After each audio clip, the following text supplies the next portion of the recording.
The current debate is an interesting one, and it's about how we've gone from abstaining from drugs and drug use to now looking at the interesting notion of education around drug use.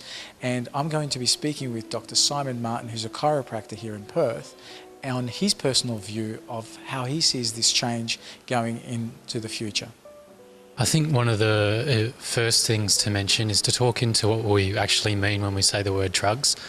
The word drugs has a lot of connotations to it. I prefer to use the word substances, because with drugs, some people may or not think alcohol is in that, for instance. Some people, when we say drugs, might think pharmaceuticals. Some people, when we say drugs, might come to feel that that's more related to illicit substances, substances which might have detrimental impact on the community, such as methamphetamine or something like that. What I'd like to bring into the conversation is actually looking what ancient cultures have been doing for thousands of years all over the world in relation to substance use, particularly from a spiritual point of view, and creating meaning, and where we can bring meaning into our culture internally.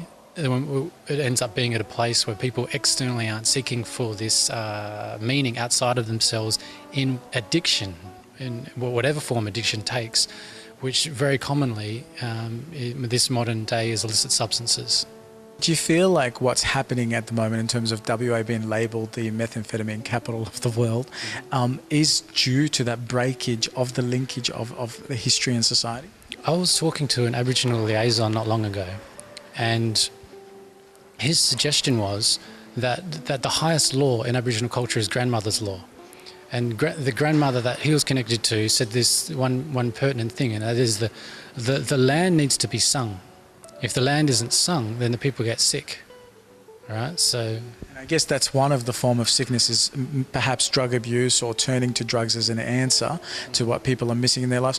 What is your view on alcohol being a form of drug? Alcohol, in my opinion, is the drug of forgetting. I think that what happens is there is the emotional body, which is connected with, we could say, the mother or the earth, and then there's the consciousness centers, which is connected more, so you could say the father or something like that. And my personal belief is Indigenous culture is so connected with the land. They're connected with the body and the feeling body. And I feel like there's so much repressed emotion in youth growing up in Western culture, playing on their mobile phones, connected with computers, having no training on basic stuff like intimacy, how to have relationships, all this sort of stuff, that trauma unintentionally starts to happen. That when they connect with their emotional body, it's painful, and they're unsure how to negotiate it. I feel like the youth of today, they come into this key point in human development where they feel pain, and instead of going into it, right, and learning from it and being comfortable with being uncomfortable, what happens is they disassociate from it and go away from it, right? The substance problem in WA is less about the substances, and it's more about the lack of self-love, right? To actually bring your consciousness into your heart and have an inner marriage, coming into inner union, right? True embodied spirituality.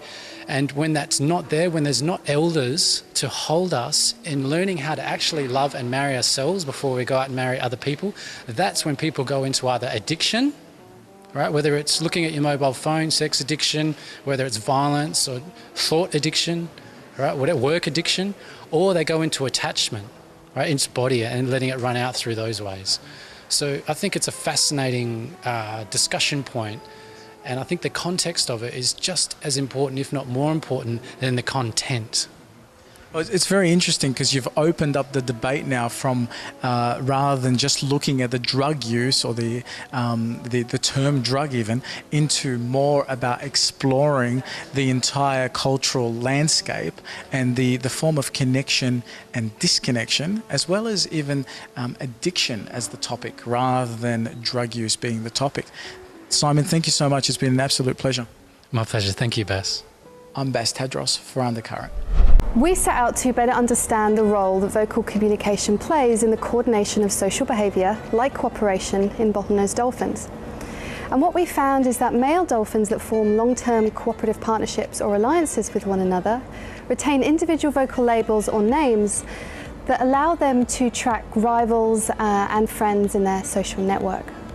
So this is an unusual finding because across the animal kingdom, many animals make their calls more similar when they form strong social bonds. For example, we see this in species such as parrots, bats, elephants, and primates. And they make their calls more similar as a means of advertising their strong relationships and their group membership. We belong to this group, we produce this call. However, with the bottlenose dolphins, it's the opposite. Males retain a unique call, even though they form these incredibly strong bonds. And this allows them, or shows us, that these individual names are really important for them in order to track their cooperative partners and their competitors and form these fascinating multi-level alliances.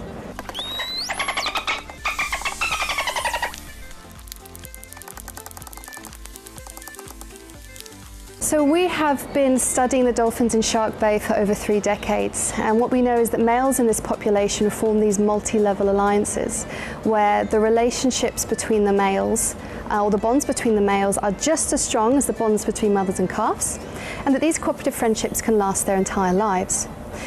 So multi-level alliances, I mean alliances within alliances, where small groups of males work together to herd single females, and then multiple groups of males work together in a larger alliance to help one another steal and defend females from rivals. And this formation of alliances within alliances, is very unique in the animal kingdom, and it's the only example we have outside of humans. Alliance formation that we see in Shark Bay is actually incredibly rare, and it's the only example we have outside of humans where you see alliances within alliances. So for example, in human society we have alliances with our friends, with our work colleagues, perhaps we even interact with people that we don't like as much.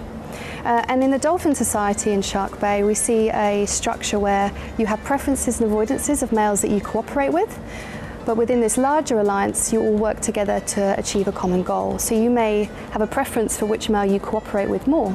Within the alliances in Shark Bay, males have to keep track of lots of different relationships.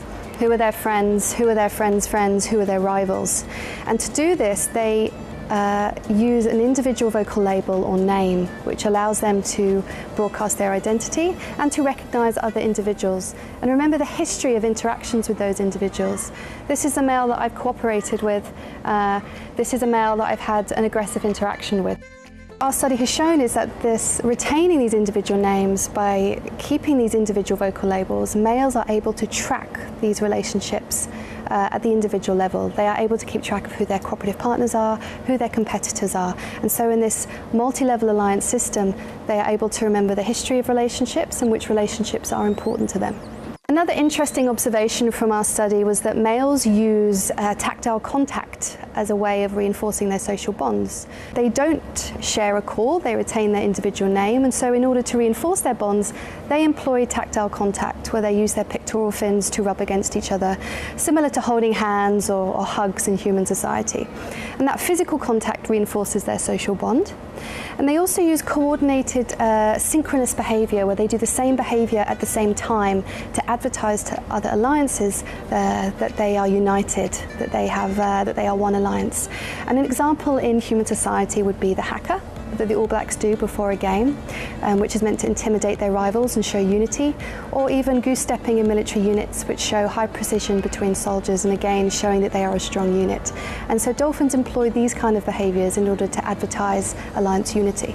So our findings show that retaining these individual names rather than sharing calls is really important for male bottlenose dolphins, and it allows them to identify many different cooperative partners and many competitors in their social network, and therefore allows them to form these fascinating multi-level alliances.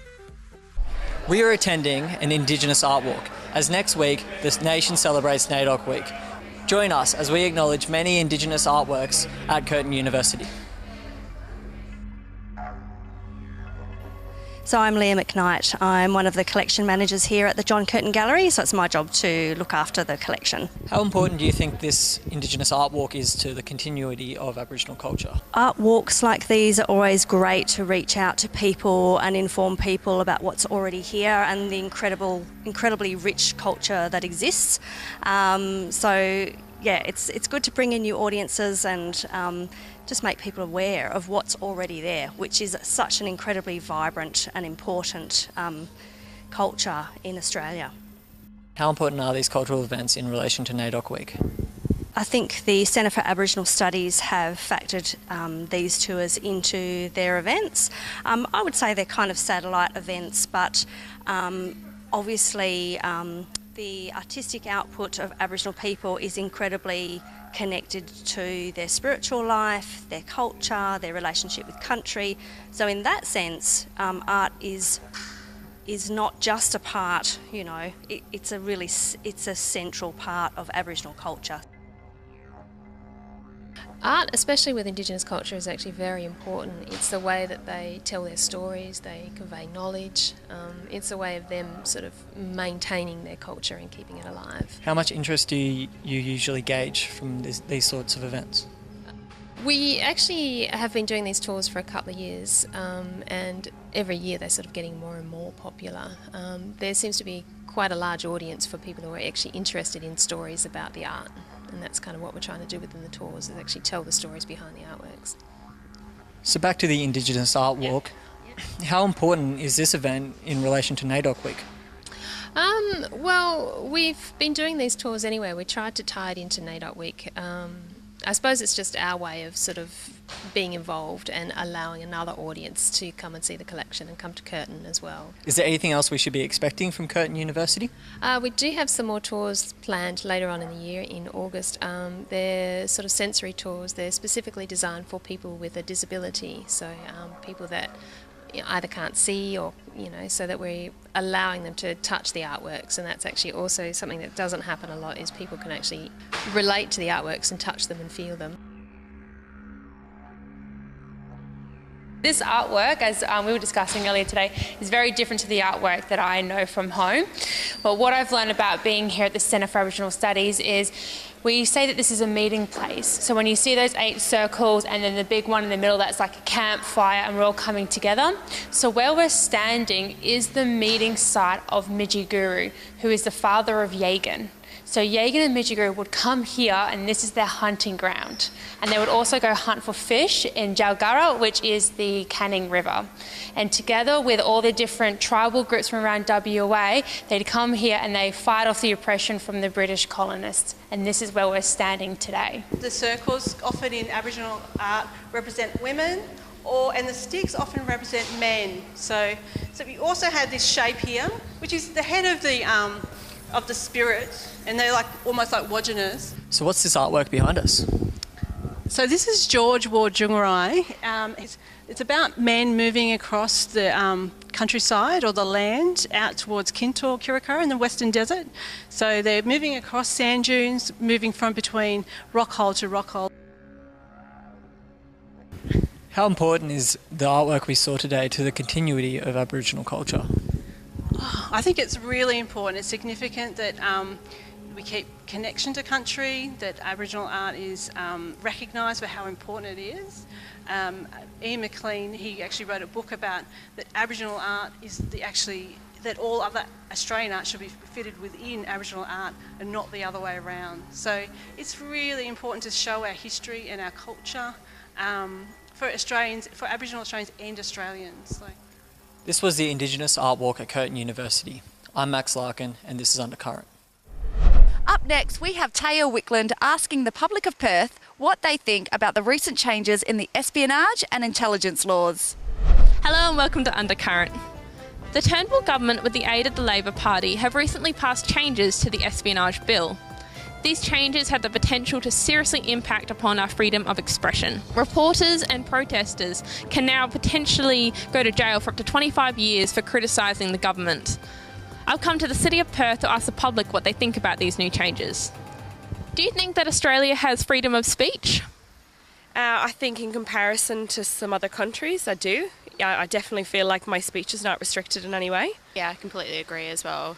Compared to other countries, definitely Australia's definitely got freedom of speech. Generally, yeah.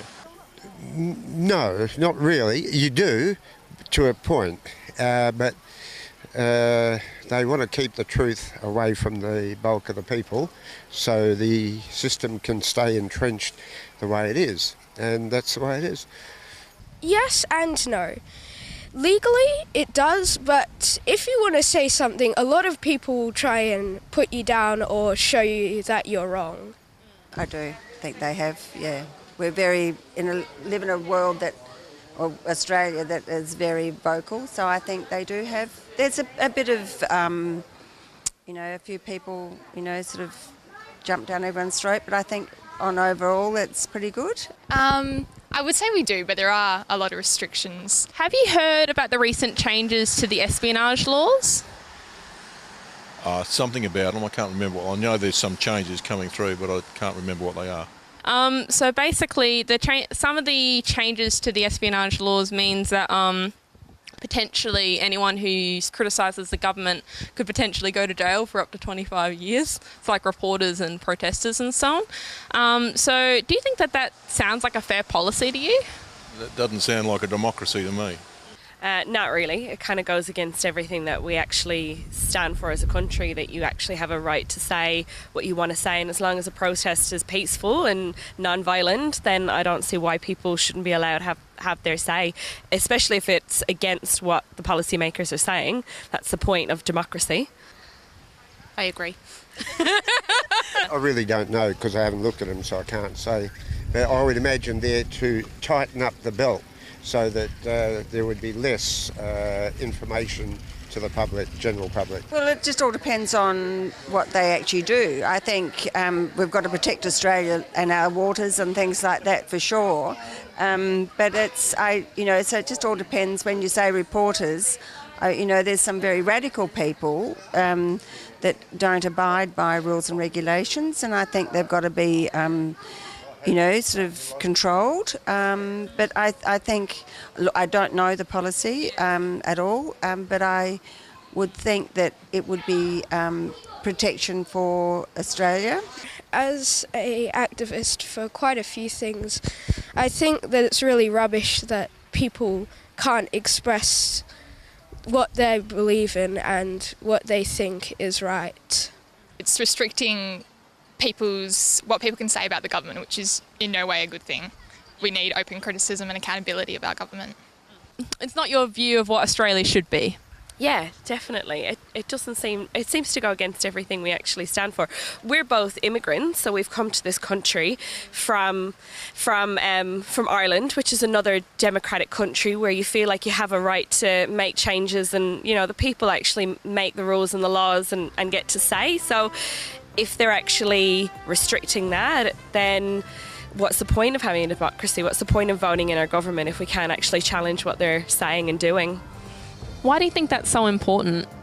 Well, we live in a democracy, and if you see cases of this overseas, if we can't criticise our government, we can't see what they're doing and hold them accountable, it's not a good thing for democracy. I'm Taya Wickland, reporting for Undercurrent.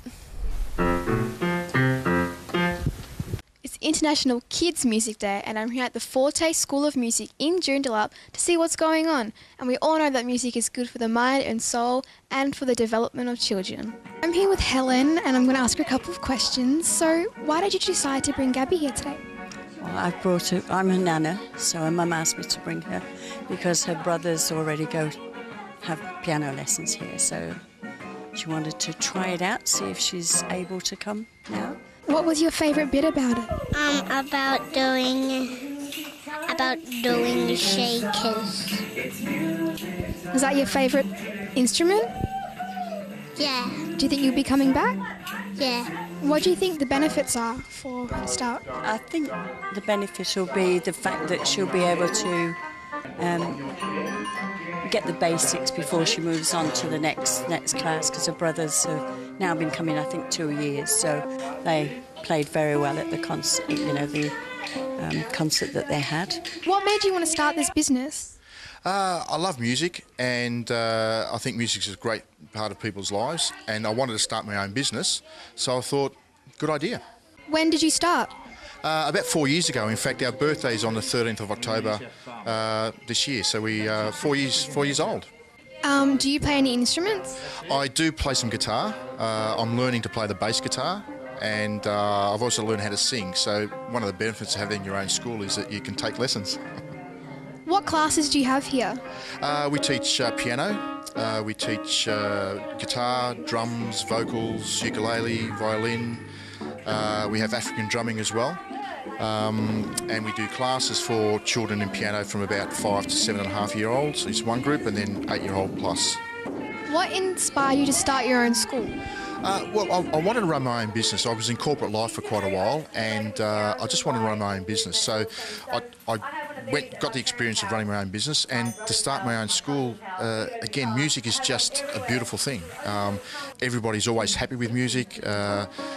There's music's involved when you celebrate, whether it's a birth, a wedding, even a funeral. Music's all part of our lives, and so to be involved in teaching people music and watching them grow and develop with music is just a really rewarding thing. How many kids do you have in classes? So in the classes we have no more than 8. I like to keep them at about 5 or 6 because if somebody misses a class then they can come and do makeup in one of the other classes in the week. Why did you decide to teach here? So when I wanted to teach the violin, I thought, well, it's really good to teach a lot of kids at once. I've been doing group violin teaching in different countries. Did it in New Zealand, in Japan, in like other places in Australia. And now that I know that I'm living in Australia and in Perth, I sort of thought Forte is a really good way to teach music to lots of people at once, and also kids learn better. What's really good about Forte is that what we do is we take the teaching styles of the past and we combine them into a really effective way to teach. It's sort of an amalgamation of different techniques which uses sort of things to do with brain neuroplasticity. It's got the Suzuki method. I kind of teach the Ida Cohen violin method as well. So I take bits and pieces, the best bits of all the other sort of teaching styles, and I combine them into a group class to be the most effective way to teach kids. Why is it important for the kids to start so young? Well, the brain develops, mostly develops between the ages of when they're born until they're about 8 years old. It still does develop after that, but before 8-year-olds, and particularly in early childhood, all the stimulation you can give a child, it just makes all the connections in the brain and the synapses and so on. So the brain starts to develop a lot more, and music is one of the only activities that uses every part of your brain. So it's about the listening, it's all the senses, and so the more you can stimulate them, the quicker they develop. It helps them with development of language, patience, resilience, socialises them. How were you involved in the International Kids Music Day? Well, I heard it was happening, and in fact I was contacted by the people who were organising it and asked if I wanted to be involved. So I was having this open day today, and I thought what a great way to celebrate International Kids Music Day, and so that's how I got involved. International Kids Music Day for everyone. Nikita for Undercurrent. Racing and Gaming Minister Paul Papalia recently announced plans to introduce a new banned drinks register, which will prohibit problem drinkers from buying alcohol.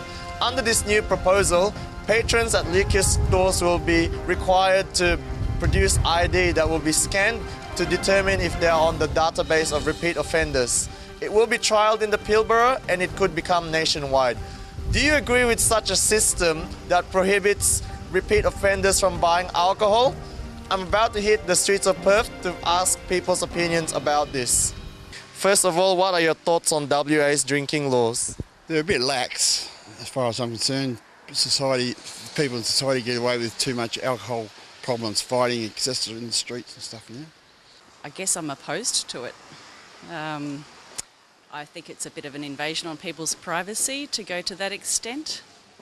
I think they're okay-ish. I feel like they're regulated well enough for the most part, but it's very easy to get away with things if you're underaged and whatnot, and there's a lot of a pressure to drink in WA, especially for younger people, so it can definitely use work, but it could be a lot worse, put it that way. I guess it could be improved by limiting availability in certain areas. Do you think these restrictions in the Pilbara regions will be beneficial for Australia-wide? Yeah, I believe so. Yeah, cutting back on alcohol intake saves fights, saves trouble in the family. Yeah, it's important. They may be for the Pilbara people locally. I know some of the areas there do have problems, but, you know, I think the community should be let to look after their own policing. Well, in the Pilbara, it's very evident that if a person can't go and buy alcohol, they will send somebody else to buy it for them. So I'm not sure how effective that those restrictions are, because I wouldn't say that they're working really well up there. I mean, I think the more that you can sort of keep tabs on it without intruding too much on the sort of laws and what people can do, I think that's usually for the better. It sort of stops a lot of nasty things leaking through. A lot of accidents that can be avoided can be, you know, avoided that way if you do it. So I think it's all right for the most part, yeah. There may be concern about privacy, especially with all the details of repeat offenders being on a database system. So what's your thoughts on that? Oh, look, some Russian hackers probably got all our personal details already. You know, I think adding some more information online is not going to change the world too much. Privacy is important, but in regarding matters of alcohol and alcohol abuse, I think that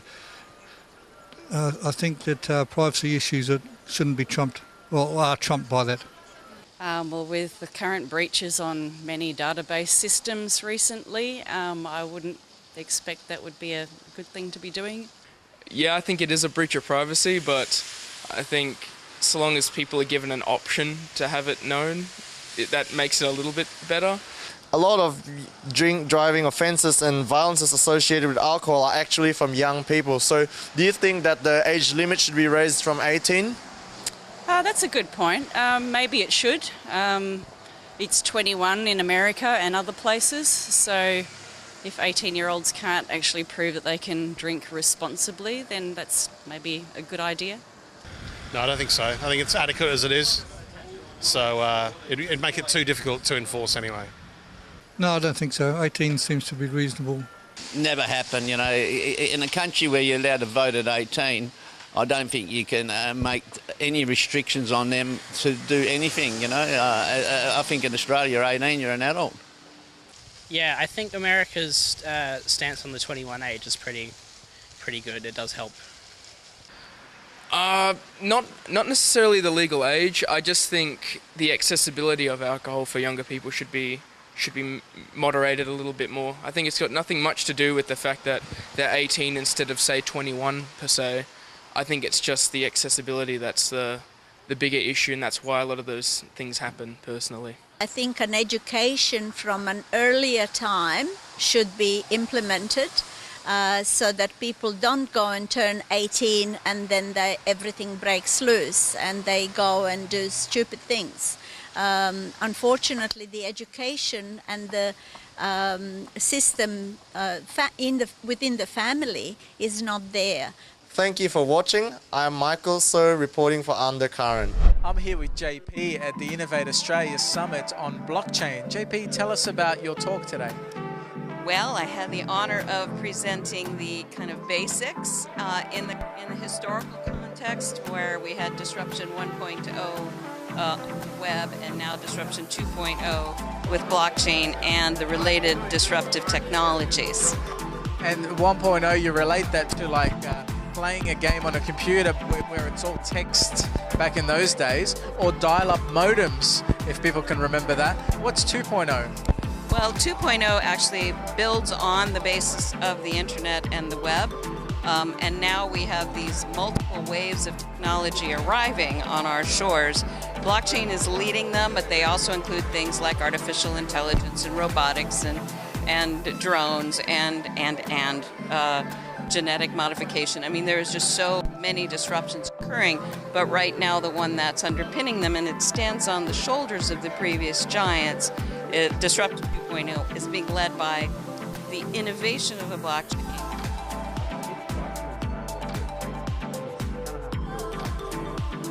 Tell us a little bit about some of the knowledge that you shared on blockchain technology.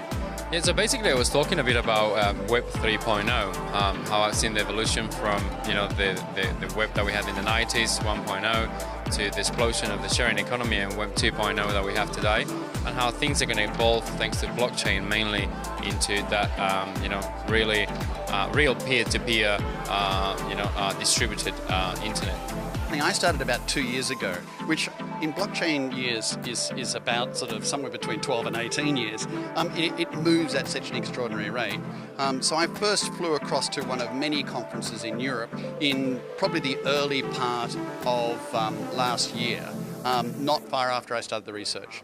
And I noticed what was happening at that time, which was so many ICOs coming onto the marketplace. And so it was the beginning of my learning. What's the next Innovate Australia Summit going to be about? Yeah, actually, next will be very different. It's next one. It's on rare earth, so rare earth elements or metals. And the idea for that one is to, as a follow-up to our previous event in May, which was on advanced materials. So that one was we had governor coming and we had minister doing announcement on creation of lithium task force in Western Australia.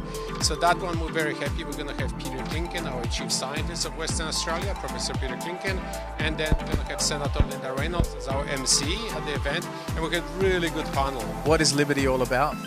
So Liberty is really, we call ourselves the workspace revolution. So we're really trying to provide an environment where businesses can excel and can flourish and can grow. And obviously innovation is a part of that. So we provide co-working space and private offices and conference and event space, you know, like the one we've used today. I came here with an idea, what is blockchain, from what I've learned like everyone else. And I've learned so much more. Actually, it changed my learning. So that was really interesting. It's a very broad topic and there's so much learning on blockchain as it still continues to develop. Are you looking forward to the next Innovation Summit?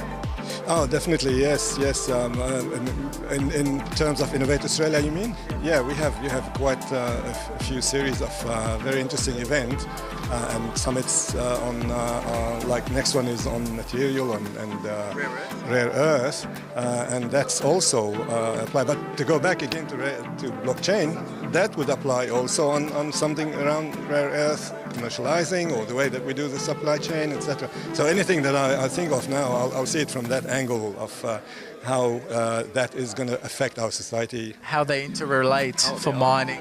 Exactly, how in mining or the society in general, commercial aspect, economic aspect, there's a lot that's going to change, and it's interesting to see or try to understand how it's going to change. And what would be your message from Innovate Australia to viewers, perhaps even words of encouragement to attend the next Innovate Summit? Look, I think come along. It's really interesting stuff. It's pitched at the level that all of us can understand and take something away. I've taken some notes and I'm going to benefit from immediately from the speakers. So come along to the next one. Next presentation, I think the summit's on rare earths, and I think it'll be really fantastic. Drugs and alcohol abuse does not just affect the lives of those using, but what about the people around them? In many circumstances, parents and loved ones are left to pick up the pieces. And with Western Australia being the highest methamphetamine capital in the nation, the damage continues to surge. I chat to Louise Kahan about her services and also gain insight from a reformed user. It was seeking for answers that brought me into this field of business. I had family issues of my own, and I was looking to find a way through those and keep my mental sanity at the same time. So it led me to the Mental Health Commission, where I became a volunteer assisting parents who were going through similar situations as myself. I was fully educated by them, and so I assist by doing phone consultations with people, doing group work with education. I help at drug court, and also take a group once a month, families who want to come and just talk about what's been happening to them. So from there, I kind of found out that there were a lot of people that didn't want to join in a conventional way, and they were looking to have something of their own, somebody come to the house or somewhere where they could do it more in private, more confidentially than joining in with other people. And so kind of the business developed from there, and now that I see quite a few people at home, I've found that they get the results from that, as well as those who also go to the Mental Health Commission and get results in a different sort of way. So there's something for everybody out there. So your services aren't just for drug users, it's also support for the family. Can you tell us a little bit about some of the clients you get? My service is particularly for those who are looking after family members or significant others who are affected or have problematic behaviour with drug or alcohol usage. And what I aim to do is to teach people how to respond differently to this situation. You find that it's a highly emotionally charged situation. People are behaving differently to what they normally do. And of course you react to that, and your most fervent wish is please, please stop doing what you're doing and start living life the same as everybody else. But that's not always a reality, so you've got to learn to live your life around that. You've got to learn how to maintain some form of relationship with a person who's affected. I mean, that's a huge thing. There's a lot of school of thought out there, you know, toss them out of the house, shut them down, don't do this, don't do that. But what I like to do is to try and teach you how to maintain a level of communication with that person, because it may well be later on in life that that person decides to change their ways. So at what point are you finding clients are reaching out to you? Well, the reality is that most people wait until things are really, really desperate before they do anything about it, and they're tearing their hair out and they've tried everything, and it doesn't matter the age group either. You know, it could be somebody who's a teenager, it could be somebody who's married with children and there are issues with children, it could be somebody who's been single and they're in their 30s or 40s and the parents are still maintaining some semblance of lifestyle with that person, cushioning them all the way along. But my advice to anybody who, number one, suspects that they might have somebody in the family who's dabbling is to get some education straight away. If it escalates, then they've got all the tools on hand to work with that. I have my own website and everything about what I do is on that, and it's just my name, so it's easy to find, and I think you'll find it on the bottom of the screen, or if you can't, www.louisecahan.com.au. Crystal, tell us a little bit about your drug past. So from the age of 13, I was a drug addict and alcoholic. And what sort of effects did this drug past have on your family? Oh, it tore them apart. My nana really tried for years and years to help me and sort of did everything and tried to send me everywhere, and the rest of the family, it tore the family apart because they didn't want her to spend so much time and money and effort on me. And my mum and I, we didn't have a relationship. It was non-existent for 33 years, sorry. But now we have the best relationship ever since going to rehab. Was there any sort of comfort or support for her while she was going through this? To be honest, she sort of withdrew herself from the whole situation. My dad and my nana were the main ones that were there for me. I don't believe they had any support. Perhaps there were some help groups that I don't really know, because I was so out of it. I was removed from reality. You can't expect a quick fix for something that might be ongoing, but have the right attitude, have the right tools, and then you can be asked for help, and then you are the person who is the most valuable one. Who better to help someone than someone who loves you? This has been Laura for Undercurrent. Along with the emu, the kangaroo is one of Australia's national icons. So, should we be eating it? Max Larkin investigates. There has been a lot of talk surrounding the use of kangaroo meat, and whether or not we should be hunting them is an entirely different question. What I want to find out is, what does roo mean to Australia? Just to introduce myself, John from Mahogany Creek Distributors. We're a full game meat distributor here in WA, or in Perth. We've been doing this for 30 odd years, and in doing so we cover a full base of game meats. So whether they be wild shot, farmed, whatever it be, anything that we can get our hands on in that field, that's what we do supply. Do you have any advice for the government and major companies when managing our population? There is a lot of kangaroo in Australia that can be resourced and put through into a very good food group. It's high in everything, you know, iron and all those sort of things. If I have to give advice to someone, learn to manage a resource and don't destroy it. Kangaroo has the ability to be one of our great export quality things. Can kangaroo be up there with mutton or lamb? Yes, it can. Can it be up there with goat today? Yes, it can. It can be there as good as any resource. Commercially, kangaroos have been harvested in Australia for a very long time. It's worth about $174 billion across Australia as far as meat and skins and other products from kangaroos is concerned. The resource that we can move forward with from these two groups, so human consumption or pet food, yes, we can manage it really, really well, and we can make a lot of money out of it. Should we be cowed from negative press and the associations they're making with kangaroo, or is there another side to the story? We need to learn that if we follow a good, healthy cultivation of this product, we can go a long way with it. We can really go a long way with it.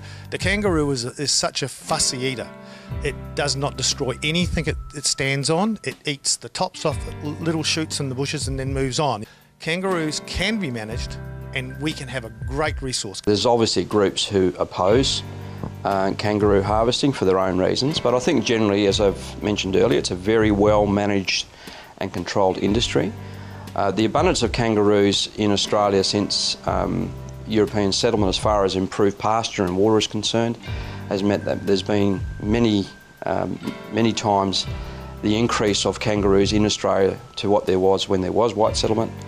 Of course, those numbers now need to be managed. And I know in Western Australia particularly, a major processor had shut a few years ago. So a lot of commercial kangaroo harvesters now aren't harvesting any longer because it's no longer viable for them. Kangaroos are a national icon. I think every Australian has kangaroos dear to their heart. It's one of the most recognised wildlife animals that we have in the world. And certainly I think, as far as every Australian would agree, kangaroos are important to our image. But like all animals in other countries, whether that be the US or Canada, they do use hunting to manage their wildlife, whether that be bears or elk or other animals which are native to those countries, but they still undertake management programs through hunting programs and making sure that the numbers are balanced. Should we be worried about the kangaroo population? No, you shouldn't be worried about the kangaroo population because the kangaroo population could come back in a blink. It's as simple as that. The resource is very, very big. So you could have it bounce back in the blink of an eye. Anyone who's studied abundance numbers of any animal around the world would understand that once numbers get higher than they should be, there's usually a consequence of that. So if kangaroo numbers get too high in a particular area, they will eat all of the vegetation, creating environmental damage as far as the impact of their grazing is concerned. And of course, if there's not enough food, they'll start to starve out and the numbers drop off, which is a natural way of kangaroos to, their numbers to be balanced out. So by having an industry as we do with commercial kangaroo harvesters and the federal government doing its abundance calculations to make sure that we take out sustainable numbers, we actually manage the wildlife and the environment to a good standard. Kangaroo meat, of course, is a very healthy choice of food for people. It's 98% fat-free, and I think as far as the environment's concerned, kangaroos don't have the same emissions as cows and sheep. I'm not the type of person to tell you what to eat, and kangaroos are more than food, but we as a culture need to keep a close eye on how our government deals with Skippy. I'm here at the Wembley Golf Course covering the Space Cubed International Student Golf Tournament, where the winner gets a semester scholarship and the chance to network with other students from around the world.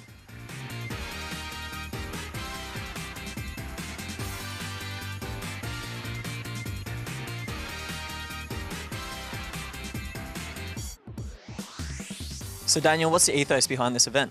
The ethos behind the event is basically to provide an opportunity for students across different sporting disciplines to to participate in the sport that they love here in WA.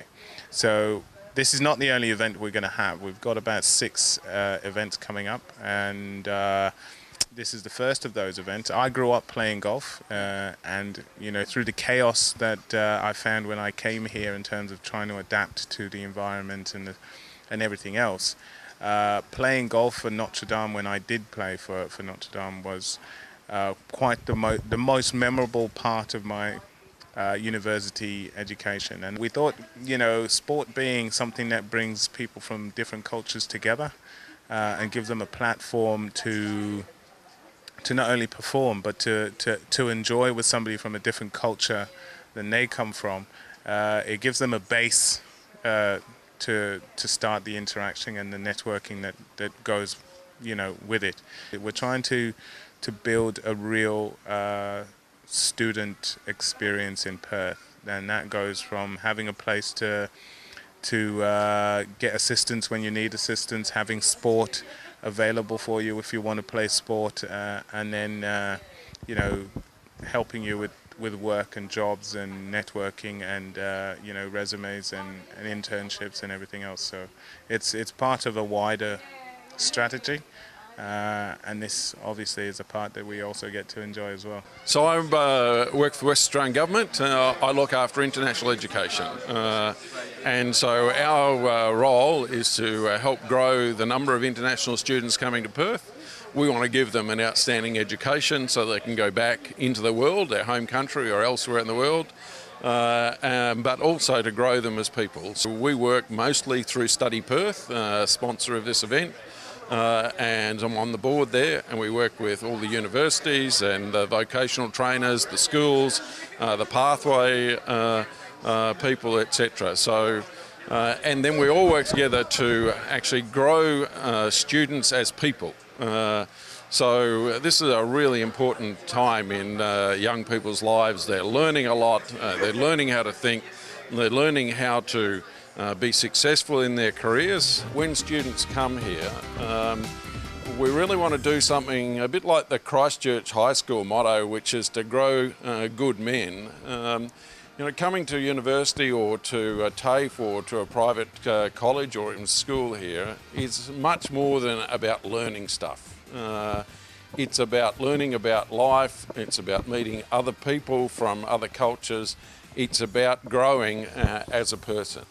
Much like this event, community we see is really important to people connecting and having that support network they need, and especially with international students, having that support network, not just with each other, but also then into industry, into the broader community we see as a great thing and something that SpaceCube can really offer. So that's why we partnered with the tournament today. We're teaching them how to survive in Australia, and it's not surviving through playing golf, but it's through interactions with different cultures, networking, and having to. You can do it in a way that you actually have fun doing something that you grew up doing. Networking in sport, getting different experiences, meeting different people, doing things that they hadn't thought they might do is all very important. I came here because the prize is pretty attractive. I get a semester off if I get to win the game. The prize for today is a semester's fees, and the second prize is half a semester's fees. The third prize is a trip home. A holiday actually. We are expecting to build something really big with these partners and with these events. Michael Bett, Vitor de Souza Duarte, Lendup Gelchen, Dennis Limo, Hector Alvarado, Daniel Nazima. This is the first golf event that we've hosted, so it'll be interesting to see how it all unfolds. This is the SpaceCube International Student Golf Tournament, and I'm Max Larkin for WTV. When thinking of a good night out, we often just look to food and beverages. But today we investigate the new trend of pub choir. This started at the Newport, and tonight we speak to Catherine and an actual member of pub choir. Catherine, tell us a little bit about how pub choir started. Well, pub choir is actually a worldwide phenomenon now, I'll have you know, Laura. It is all over the world. The owners of the Newport actually came across it for Choir, which is out in Toronto, other side of the world. I came across it when I was in Brisbane, and I went to the Brisbane pub choir, and that was so inspiring for me. They had over 300 people, everyone in one room, just singing their hearts out. And so then we thought we'd try and create something like this here at the Newport in Fremantle, in Perth, and it basically just blossomed from there, and now we've created a pub choir here at Newport. So is it just exclusively for the Newport? This one that you'll see my beautiful face at is here at the Newport. But look, music is communal, so it's all around the world in every part. So whenever you can sing, you should seize the opportunity to sing. But if you'd like to sing in a group, in a community environment, and just have good fun and learn harmonies and things like that, then you should totally come down to the Newport Pub Choir. So what sort of experience is required to partake in this? Look, absolutely none. Do you sing? Only in the shower. Perfect. That's a requirement that we have. If you sing in the shower, if you sing in the car, if you sing into your hairbrush, if you just sing professionally, any kind of singing, we want you. So that there is no prerequisite. As long as you have a love for singing or you want to try singing, we have people that are choir singers, so they're ready to try all the harmonies because we teach one song and we break it down to different parts. Split boys and girls, whatever you're comfortable singing, high and low. So those who are experienced singers can get into the harmony side of things. And those who want to just try it out or just go from singing in the shower to singing out in public, perfect place. You're in a safe space. It sounds like you've got a lot of experience. What's your musical background? Oh, look, my musical background, how long have you got? I mean, how long's the segment? So I've been very fortunate to have music be my whole life. I started performing when I was 3 years old. It's not that long ago. And pretty much I've been doing singing in live bands. I've done music overseas. I've done live bands here, musicals. Pretty much I own my own music school. I have my own entertainment company. So pretty much my whole life is music. So pub choir is it's a new thing that I've been doing, and I'm loving it because it just has that whole sense of community, and everyone can just be involved in it for fun, which is doing your whole life doing professional music. It's nice to be able to just come and go, hey, let's just jam out and have a good time. Annie, so you went along to the pub choir. Can you tell us a little bit about it? Oh, it was fabulous. It was great fun, lots of people. I went with a group of girlfriends and we just thought, hey, we're in a choir, let's go and check it out, and it was great fun.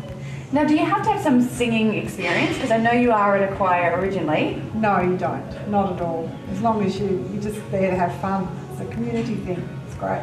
And how long did it go for? 7 till 9. Did you have some drinks along the way, Annie? Just a few bop-bops. It was lots of fun.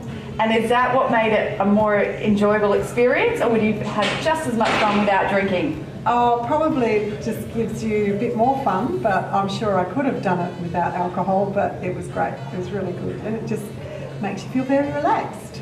And will you be going to the next pub choir? Absolutely, and I recommend it to anyone and everyone out there because it's great fun. And for all age groups? Absolutely, because I'm an old bat, and you know what? We need lots and lots more people. Young, old, doesn't matter. Where can people find out more information about pub choir? The best place would be to go to the Newport Facebook page, as we have an event for each pub choir because it happens every month, and then so you can find all those information on the Newport Facebook page. You can also find it on my Facebook page, Catherine John Music, also the Newport website. Catherine, do people need a book for this, or can they just rock up? You can just rock up. We rock up 7 o'clock, the doors open, $10 entry. We kick off the vocal cords, warming up at 7:30. And the next one is on August the 9th. It's the second Thursday of every month that we do them. So the next second Thursday is the 9th of August. Could you give our viewers a little tip or hint on what might be the next song? Hot scoop here at WTV. Well, look, the hint I can give you is it'll be really fun. It'll be, you will love it. It will inspire you to keep coming back to every other pub choir after that. And that's all I can share with you, Laura. It's top secret. You heard it, guys. Get down here for pub choir at the Newport. I'll hopefully see you at the next pub choir. This has been Laura for Undercurrent. With lots of information available on different diets and eating habits, it's very hard to know what's good for you. Annabelle caught up with a local cafe owner and discussed the benefits of eating a ketogenic diet. A ketogenic diet is a high-fat, low-carb diet that has an extensive list of health benefits.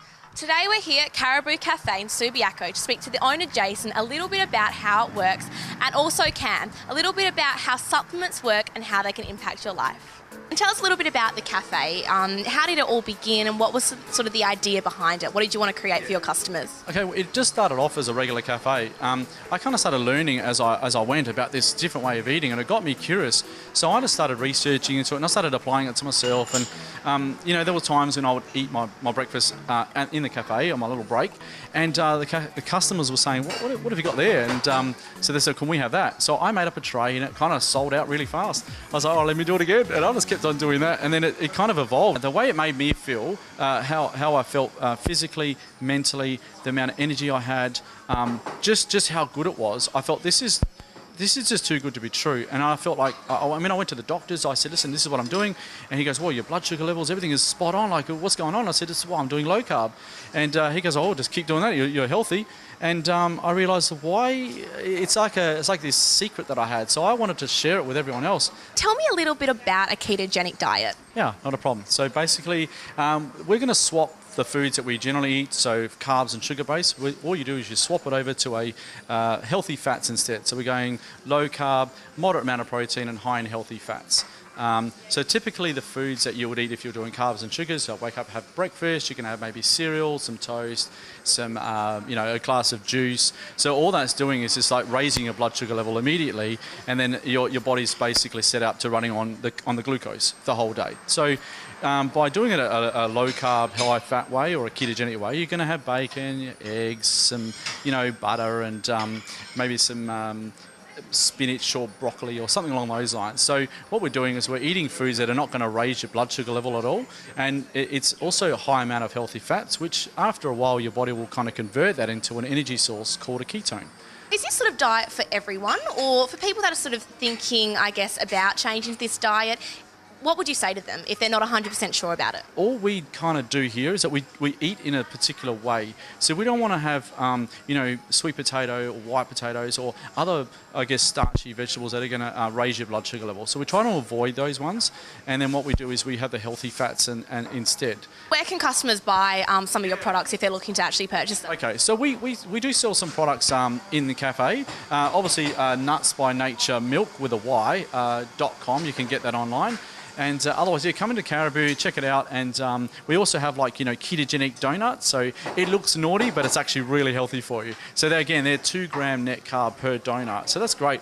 We've had it checked on type 1s diabetics and people doing strict keto, and their blood sugar level has not raised. So therefore, they didn't need to inject. So it's a very good treat. How do you work with a keto diet? Do you recommend it to people, or what's your involvement in this area? We work with a ketogenic supplement, which will actually put you into therapeutic ketosis nutritionally in under 60 minutes. So people are able to continue utilizing carbohydrates as a fuel source and get the benefits of the ketones as well to help them then engage with a better relationship with themselves and food.